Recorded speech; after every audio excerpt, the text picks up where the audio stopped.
Welcome everyone to this Reiki discussion on online attunements. I've been getting a lot of questions about what do we do during this current shelter in place and how do we offer Reiki to students who are ready to learn, but we can't be interactive with them. Thus, how do we do online attunements? So I'll start with a little history of attunements as far as I know them. Now, again, I'm nowhere near the historian that Frank Petter is, but I have read all of his books and I have kept up with some of the latest and greatest information as it comes through. As I've been teaching Reiki, what I've learned is that Usui originally didn't have an attunement process, a formal attunement process. And if you remember how he received Reiki, he himself was on Mount Karuma and nobody interacted with him to give him Reiki. It just kind of came into him. And he knew what it was and he knew what to do with it. It was only over a series of years that he himself developed an attunement process. And then he asked Dr. Hayashi to carry on with the Reiki tradition and develop his own way of doing Reiki. And that included fine-tuning the attunement process. So Hayashi himself had a slightly different attunement process than Usui did, which was the founder. And then when Mrs. Takata brought Reiki to the West, to the United States, she also created her own kind of way of doing the attunement process. Hers included attunements over several different days. For level 1, there's up to, I think, 4 attunements for that. Fast forward into more modern teaching styles with Reiki, and typically we do 1 attunement for each level. With Reiki Master, that's a little bit different, but for Reiki 1, there's 1 attunement, and for Reiki 2, there's a 2nd attunement. Now, I say this because the attunement itself, the physical act of the attunement, which is the Reiki Master teacher physically interacts with the Reiki student. And that physical interaction, the intention for that is to open up the student's channel to be able to be a channel for Reiki going forward. And so because the process, the physical process has changed over time, you might think to yourself, well, does it still work? How can it be just as effective if I skip a step, or if it's a different modality from Mrs. Takata or from Dr. Hayashi? Well, it's because of the true nature of Reiki, just like you're doing a Reiki session itself. It's all about the intention. It's the intention for the teacher to want the student to receive the ability to channel Reiki, coupled by the student itself, their intention to receive the ability to channel Reiki. Those two together are what create that synergy, and it actually is the Reiki itself that has always done the attunements. The physical act of the teacher interacting with the student was really to help solidify the intention of the process itself, to kind of give the student a sense that something is actually happening to them in order for them to start to receive the Reiki. But in actuality, the Reiki was the one that was going in and doing the attunement itself. Now, fast forward to 2014, and William Rand, who's the founder of the International Center for Reiki Training, Reiki.org, some of you have probably heard of him, he received kind of a download. And that download was this intuitive knowing that he could do attunements without the interaction of the teacher versus the student. And he sat with that and he meditated for a while. And he realized, I'm going to give that a try and see what happens. And so he taught his first class, and without doing the formal attunement process, he basically sat back and allowed the Reiki to do the work. He guided his students through a meditation, or like becoming a more receptive state for his students. And then he took a step back and allowed the Reiki to actually do the work on its own. And what he found was there's some really profound and unique experiences that each of the students was having.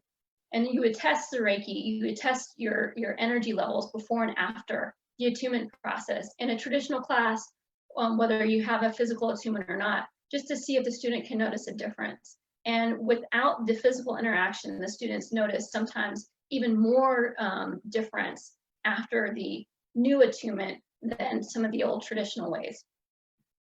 So the attunement process itself, again, has always been fairly fluid.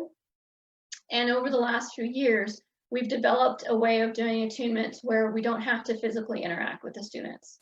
And to be honest, from a Reiki master's perspective, I've been teaching Reiki for 10 years. I've taught hundreds of classes. I've written my own manuals. I teach all 3 levels. I still see clients on a regular basis. What I've realized and what I've felt is that, excuse me for a second, is that the Reiki itself, the attunement process itself, from a master perspective, can be very labor intensive, especially if you've got a large group of students, upwards of 8 to 10 students. You'd have to physically interact with each student for a long period of time. And that could be really draining from the teacher's perspective. Plus, there's also this physical interaction that the teacher has, which to some, from a receiving end or from a student perspective, can be a little distracting as far as your attunement process itself goes. What do I mean by that? If I'm sitting in silence as a student, waiting for my turn on the attunement process, I'm probably not thinking about internally the Reiki that's coming in and me being a channel. I'm probably a little bit distracted as to what my teacher's doing, where he or she is in the room, what am I supposed to do, what am I supposed to feel? And so by removing that component out, it really does allow the student an opportunity to go within and experience their own attunement that is unique for them. I still do test my students before and after. So what we'll do is we'll have a set of plants and people at home that they can practice with. And before we actually do the online attunement, I'll have them test what energy feels like with plants and with other people in their household. Then we'll do the online attunement, which again consists of a brief meditation where I guide them into a receptive state. And then the Reiki comes in and attunes each of the students individually. And then we'll go back and test again those same plants and those same partners to see if they notice any difference. And every single student I've had, whether it's the old traditional attunements or the new kind of hands-off attunement process, every student has a unique experience and can tell the difference before their attunement versus after the attunement. So I'm just going to check to see if there's any questions. I don't see any questions. So hopefully that's clear for some of you that had asked about how the online attunement itself works. Zoom's been a great gift for those of us who are trying to teach online. It's great to be able to interact with the students and see their faces and their expressions. And so when I just taught my Reiki 1 class a few weeks ago, it was a wonderful experience because I felt like we were all in the same room together. Even though it was virtual, it did feel like our energies were merged and that we were all interacting really well together.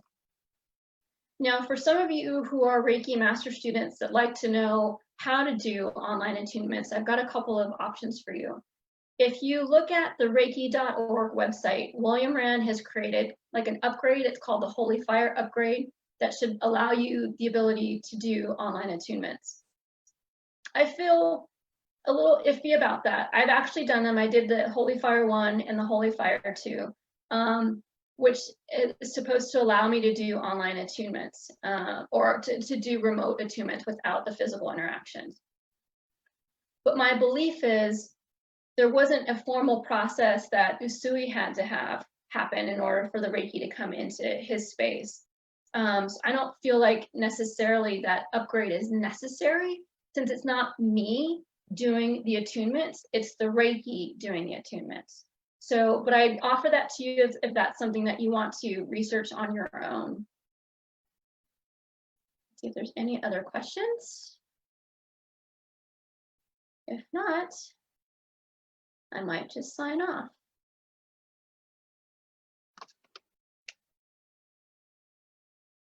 I'll give it a few minutes.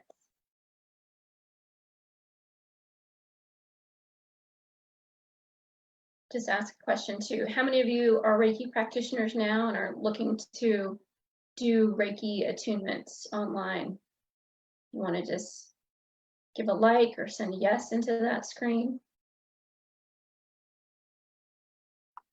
And there's a little bit of delay, so I'll just wait for that.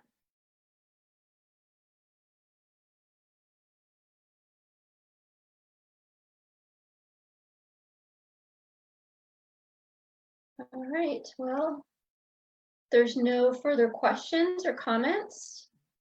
I will sign off. If you have any additional questions about how this works, feel free to leave them in the comments field and I will be sure to answer them to the best of my ability. So again, thanks so much for tuning in. I hope this helped answer some of your questions and have a lovely day. Sending you Reiki love and blessings.